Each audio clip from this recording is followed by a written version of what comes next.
Hi, I'm Eric, and this is Adventures in Golf. And for this episode, I've traveled to one of the oldest courses in Ireland. At the same time, I've also traveled to one of the newest courses in Ireland. One of those courses is designed by a guy named Tom, and the other one is also designed by a guy named Tom. This is the story of St. Patrick's and Rosapenna.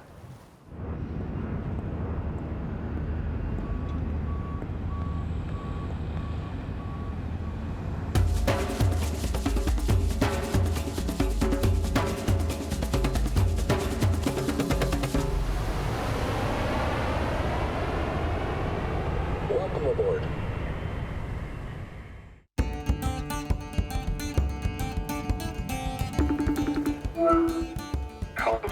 Yo, what's up, man? Are you in Ireland? I'm here, dude. I'm at the place you've been telling me to come to for years. I'm so happy you made it out there. What am I doing here? Why did I come here? Why did you tell me to come here? The Casey family owns what is one of the most historic properties in Ireland. Our parents purchased Rosapenna in '81. There was just the one course, our original course, the Old Tom Morris, which was laid out in the early 1890s by Old Tom, later edited by James Braden, Harry Varden, and actually Harry Colt was here as well in 1911. We developed our second course, Sandy Hills, with an Irish architect, Pat Ruddy, from the European Club, which was opened in 2003, and then more recently with the opening of St. Patrick's last June by Tom Doak. St. Patrick's Links is such an important golf course property. The fact is that there's not going to be any opportunity for any golf course like this to get built in Ireland because of all of the stringent environmental requirements that basically prevent any new golf course from being built. So what they've done with this course is incredible, and it's really just a great golf destination. It's awesome. I haven't seen the course yet. I just got here, and I think I'm gonna go for a walk right now. I'm gonna call you later, dude. I love you, man. Thank you. Okay, you have fun. Love you too, man. See ya. I was going to wait until morning to check out the golf course, but after my conversation with Akbar, I needed to see something before it gets dark. Not really sure where I'm going, I venture out into the direction of the courses, I think. I don't know if we're at the golf course.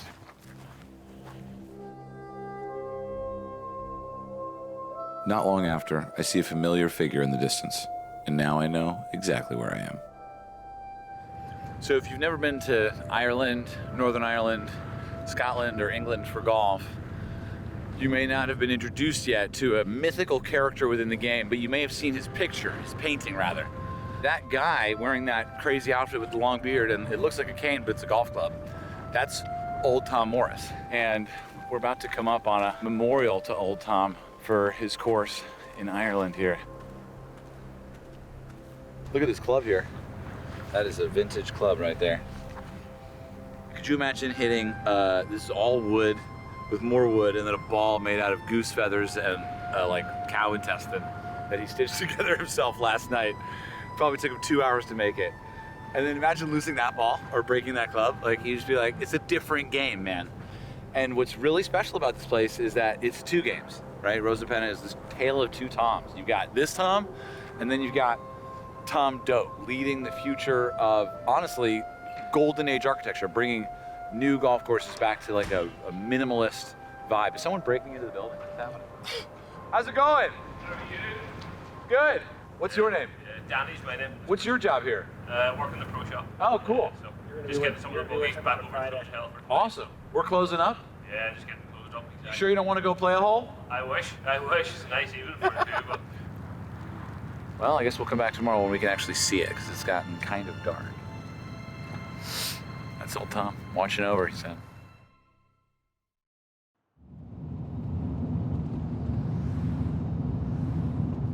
So you're just about to start to see the golf course. First thing you see is the big bunker on 10. So you can see that just to the right of 10 green. We were pretty young whenever Sandy Hills was built, Frank and I, so it was a really cool project to see St. Patrick's go from being kind of a dormant 36-hole golf course to one of the best golf courses in the world, which it really is right now.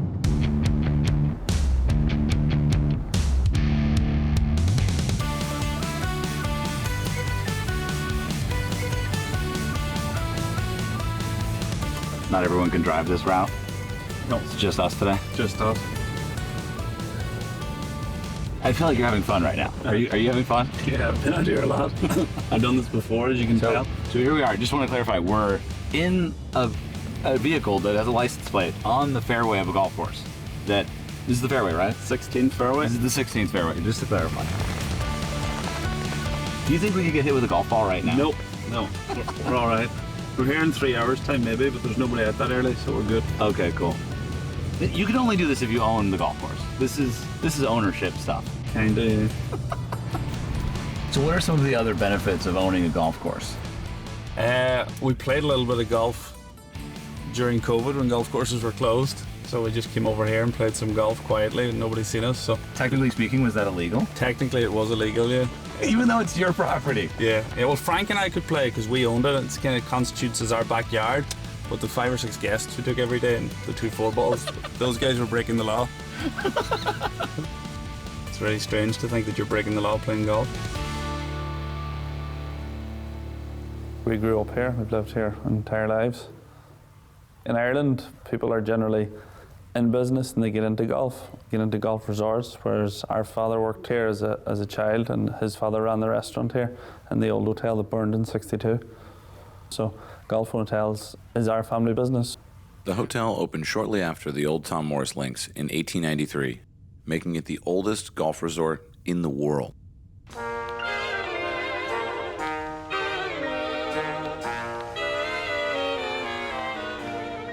We grew up in a house across the bay here, just above the pier, and then when I was about 7 or 8, we moved into this house where we live, our mum and dad, and but for one of the, between leaving that house and moving in there, we lived in the hotel for a full winter when it was closed.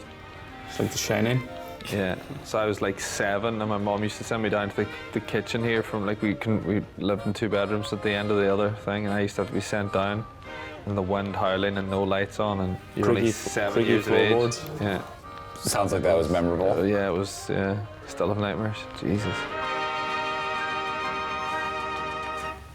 So where are we right now? What are we looking at? We're on 16 fairway, looking at 5 green, 4 green, and number 6 in the distance, and you can see right back across the entire dunescape. All of everything I can see is St. Patrick's. Yeah, exactly. We purchased it in 2012, 10 years ago this coming November. You purchased it without knowing what you were going to do? Yeah, basically, yeah. Kind of, yeah, more or less. It was, we thought golf would be a good idea on it. It was just a prime piece of property. We used to use it for arable land, first of all, and there was cattle on it as well. I remember I was growing up as a kid, we used to have about 60 herd of cattle on it, and they used to just roam freely through the dunes, Right. where St. Patrick's is now. This is Cormac Walsh. From the mid-1970s to the mid-2000s, he and his family owned the land St. Patrick sits on. With early thoughts of building a 300-van caravan park, the Walsh family instead decided to venture into golf. On the property that your family sold, there were 2 golf courses. That's correct. Eddie Hackett was the first course, and he's built a few courses around Ireland. He built Carn, Cairn, yeah, Eddie. Waterville. Waterville's famous. Those are 2 famous Irish. mega golf Yeah. courses. And then Joanne O'Hare. And was that, in a sense, sort of almost going to be a newsworthy entity in and of itself because it was designed by a woman? For sure, yeah. Definitely. Both the Eddie Hackett and Joanne O'Hare courses together formed the St. Patrick's Golf Links. Your father, Dermot, Yes, came up with the name? that's correct. He had a very good friend called Paddy Phibbs from Dublin. My father says to Paddy, he says, what are we going to call it, Paddy says, why don't you call it after me, Dermot? Yeah, All right. Paddy. All right. St. Patrick's. So it's not really named after St. Patrick. It's more named after a guy named Paddy. Like, St. Andrews works for Scotland, so... Sure. And nobody ever thought of it before, so call it St. Patrick's, This is pretty low-key. We're still at a permitting stage for the full clubhouse, which is just up on the top of the hill behind 9 green, looking back down the 9th. It almost feels like you don't need it, though. You know what I mean? Like, in a weird way, this fits. Yeah. We sold it in 2005 or 6. and it was to be redeveloped in 2006, but that didn't happen with the financial crash. It fell by the wayside, and it went into NAMA. NAMA? National Asset Management Agency. So it's like a government body that took over some of the banks, and so we purchased it out of NAMA in 2012. It's very unusual for it to have history, both very old history in relative to golf, but also relatively new history relative to like a new architect coming in. The two golf courses were built before SAC.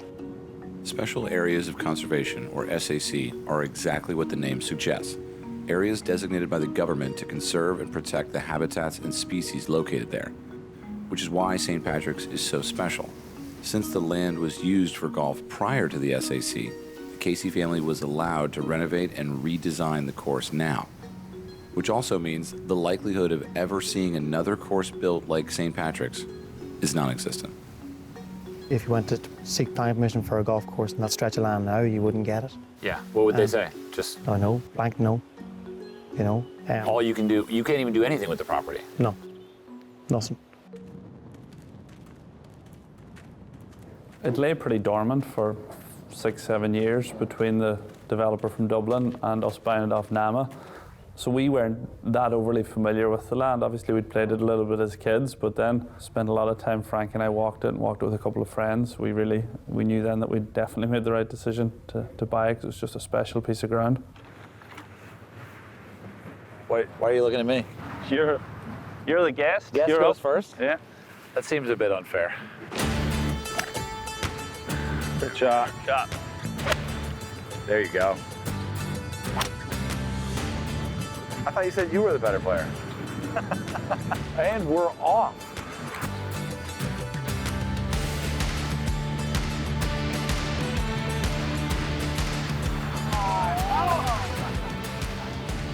You know, if you birdie your first hole on a trip, it's a bad thing.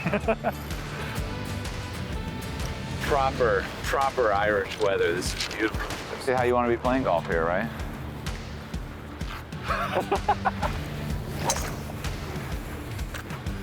As long as they don't fall over, that's the main thing.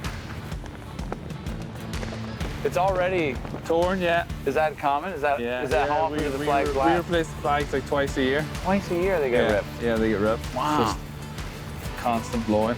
What do you do with the ones that you Spin them. They're gone. You throw them away? Yeah. No, you should auction those off, dude. I'm not kidding. People will buy that. Obviously, there was 2 golf courses there before, and it would have been very tight to build 2 golf courses again. So we encompassed the entire 320 acres of the property. It's a big golf course. It's a big walk. There's a lot of room between the golf holes, and Because they're so spaced out, a lot of the time you can't see other people, which is really cool. Have you had a hole-in-one on the course yet? No, I don't think there's been a hole-in-one on the course. There hasn't. Wait, there hasn't been. It hasn't given up 1-8. No, not yet. Driver? That's what I said. Back corner. That's hard for me. I'll do that. Okay. Go! Come on. Great shot. Almost. So you add a large piece of seaside land there with 2 golf courses already on it. exactly. When is it clear who should design this new golf course? We had a pre-existing relationship with Tom. He'd come to Rosapenna when he was doing his writings in the 80s, but Really? Yeah. In the 80s? yeah, when he traveled around Scotland and Ireland doing the original Confidential Guide. For Frank, whom I have known for many years, but not this long. Tom Doak, October 2021. Explain for a moment, for anyone like watching this who doesn't know about the Confidential Guide. There we go, Northwest. We're close. Rosapenna, GC. Well, he has different volumes for different parts of the world, so it's his assessment of a golf course, a very frank assessment of a golf course. The links is fairly primitive, but the first 10 holes along the shore and back are obvious golfing country. And for me, the magnificently conceived green of the par 4 5th hole was worth the trip itself. It's a great book to travel with and by. So this is made in the mid-90s. At this point, he doesn't know that in 30 years, a little less, he needs to add an addendum. Yeah, that's true. This area that we're walking through is not kind of like everything else here. What is this sort of flat sand? So this is one of our renaturalized old fairways. So in the old Hackett course, this was a fairway the whole way down. So during construction, we harvested the sod. So we took that sod and laid it in all our tee boxes. And then there was a soil layer left on this, maybe 4 or 6 inches.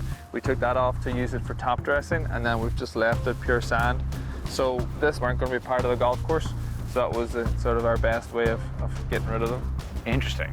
So it's kind of like a golf scar. Exactly, yeah.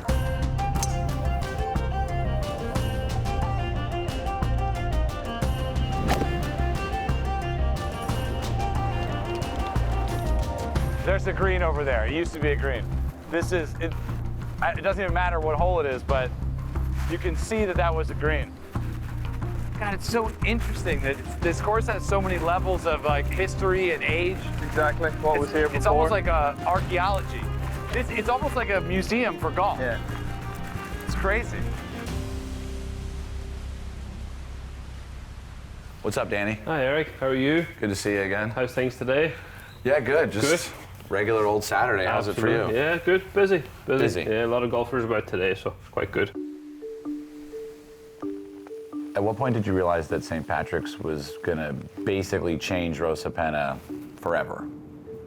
I think personally, you know, listening to Frank and to John and to Tom and, you know, his team through construction, like, you know, you knew something special was brewing, but, you know, I suppose until really the golf magazine rankings came out in November and you see, you know, coming into the world at number 55 is just, you know, it's incredible. How long did it take to convince Tom to do the project?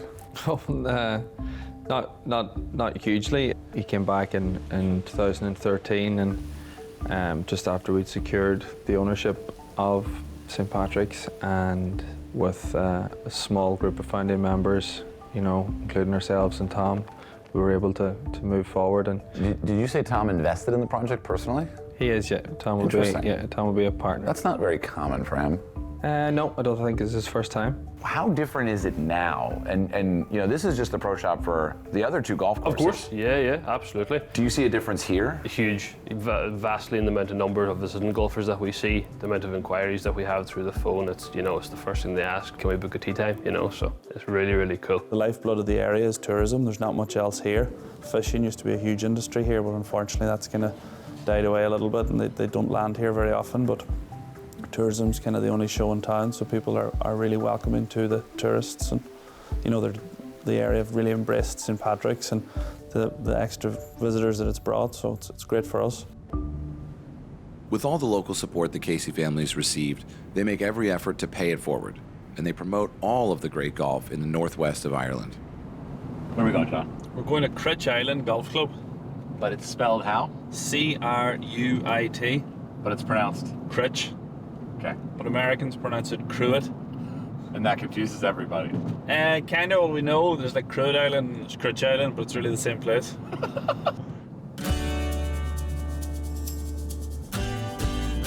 It's an hour and a half drive. It's worth the drive. Yeah, it's definitely worth the trip. What do people say the first time they see it? They're just blown away, just how unique and how cool it is, because it just plays, you play into a headland and round a headland. It's like Old Head and Pebble Beach kind of combined. That works. This is quite a little group we got here. Let the locals lead us. Yeah. Come on, Luke. Yeah. If you're Irish, you can tee off first. No! Who in the bush?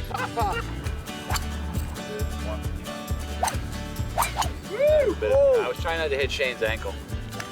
Woo! Oh yeah. Nice shot, John. Right. From what I hear, you guys over at Rosapenna, you send a lot of people here. You like help this course out a lot. Yeah, we you know, we recommend it. You know, people want to go and see something different, just want a quick 9 holes in the afternoon. So it's just over an hour from us at Rosapenna, and you know, people absolutely love it. It's so spectacular when you get up around the top end of it here. Yeah. The views of Owe Island and Ironmore. Oh wait, this is not even one of the picturesque holes?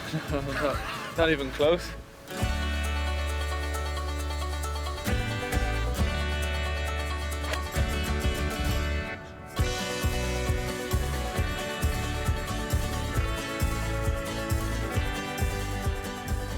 You just don't make holes like this in the world. played a lot of golf. This feels the most like video game golf I've ever seen in my life.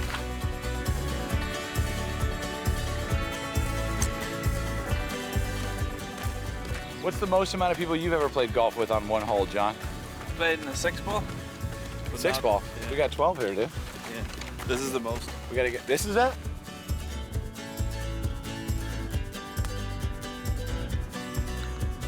Is your driver? Yeah. You're 55. What does 55 mean? Word rank you. Hello. So we get the two of us in your room.